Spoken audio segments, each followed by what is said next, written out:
మెదక్ జిల్లా రామాయంపేట మండలం కాట్రియాల తండా సమీపంలో చిరుతపులి సంచారం స్థానికులను భయాందోళనకు గురిచేస్తుంది.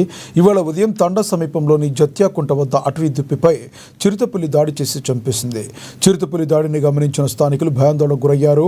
ఫారెస్ట్ అధికారులకు సమాచారం అందించారు. గత 3 రోజులుగా చిరుతపులి తండా సమీపంలో సంచరిస్తుందని, శనివారం రాత్రి సైతం తండా సమీపంలోకి రావడంతో తాము అరుపులు కేకలు వేయడంతో వెళ్లిపోయిందని, తెల్లవారుజామున 2 చిరుత పిల్లలతో వచ్చిన పులి దాడి చేసి చంపేసిందని, ఉదయం వ్యవసాయ పొలాలకు వెళుతుండగా దుప్పిని 2 చిరుతపులి పిల్లలు తింటున్నాయని తండావాసులు తెలిపారు. మనుషులపై దాడి చేసే ప్రమాదం ఉన్నందున అధికారులు స్పందించి చిరుతపులిని బంధించాలని స్థానికులు కోరుతున్నారు.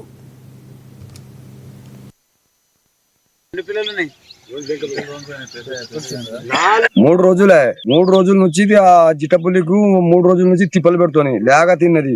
మరి ఆవు కూడా ఇంటి ముంగట దగ్గర ఇంటి ముంగట కట్టుకున్నాం. ఆవు పక్క కూడా పంటున్నాం. పన్నా గానీ అది వచ్చే వరకు గెదిమినాం. పొద్దుమికి గెదిమితే వచ్చి లాస్ట్ కు గై అని మా ఓరే వరకు ఏం ఆవు పడ్డరా ఏమున్నాయి వచ్చే వరకు కలం 3 తింటున్నాయి.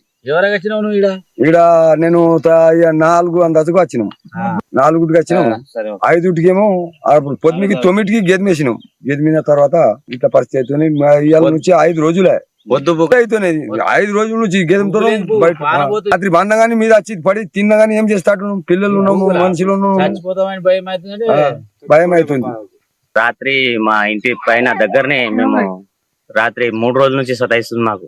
ఈ రోజు మేము పొద్దుగాల లేవగానే ఇక్కడ సప్పుడు అయితే ఇక్కడ దుప్పిని తిని అది పులి పిల్లలేమో ఉన్నాయి. ఇక్కడ పులి పిల్లలు మేము రాగానే అడవికి పారిపోయినాయి. అవి తండ దగ్గరనే 3 రోజుల నుంచి బాగా మాకు భయం అవుతుంది. ఇది మాకు చాలా భయం అవుతుంది. ఇక్కడ పులి డైలీ వస్తుంది, ప్రతిరోజు వస్తుంది. ఇక్కడ ఇంటి దగ్గరనే ఆవుల